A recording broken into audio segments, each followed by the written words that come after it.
Hello learners, welcome to TryWrite.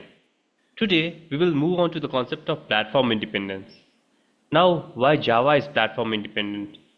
Platform independent in relation to Java means Java program can be run on various operating systems or hardware platform without modification as long as it's compatible to JVM, which makes it platform independent. This JVM makes it platform independent, which is available on the systems. So simply we can say that Java code, write once, run anywhere, write once, run anywhere. That means VORA. What is bytecode? Now, bytecode is a platform independent, low level binary representation of code. Bytecode is a platform independent binary representation of code. It is the machine code, but it is not a machine code. Bytecode is not machine code, but it is designed to be executed by the Java virtual machines, which makes Java write once, read anywhere. Now compilation of the bytecode, which when you write the code, Java code, that is in .java file, and that .java file, when it's compiled by the Java compiler, that is javac, it converts to bytecode, that is .class file. Conversion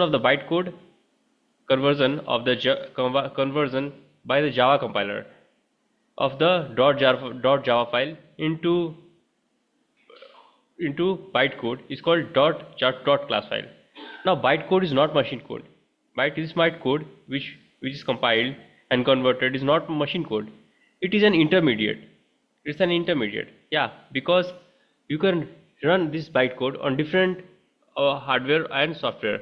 On hardware, depending upon the software, and the platform independence. As Java is platform independent, so depending upon the different platforms, it will run depending upon the JVM there.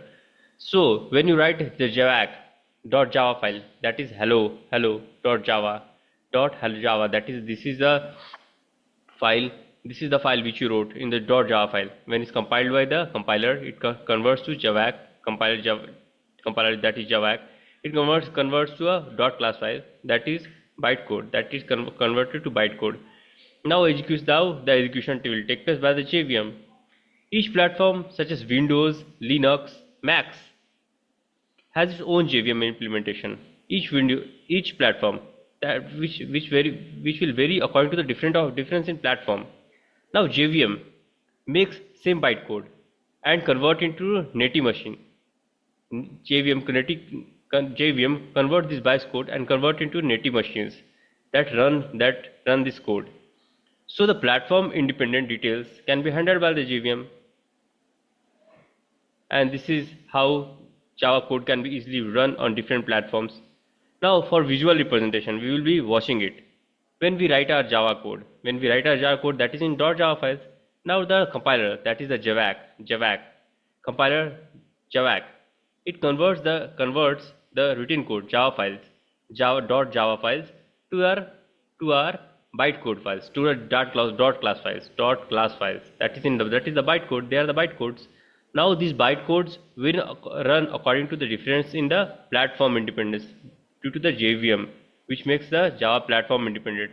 Due to the various JVM running for the different platforms, it makes Java platform independence. And this JVM, suppose we have the JVM for this Windows, so when this JVM will run this code, and so it will very much easily, it can be very much easily seen as an output. And so we have JVM for Mac OS also, and which runs the bytecode. Now we have the JVM for the Linux also, JVM for Linux. So JVM vary according to the different platform. Now we have the same class file, same .java class files, .java class files, which will run according to the difference in the JVM, which makes the Java platform independence.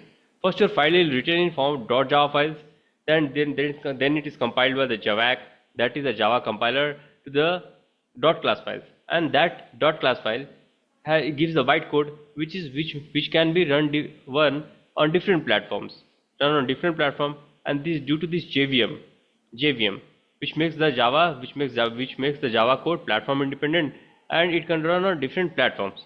Now, real world analogy. Think of the bytecode as the universal recipe, and the JVM as the local chef, which interprets it based on the local ingredients.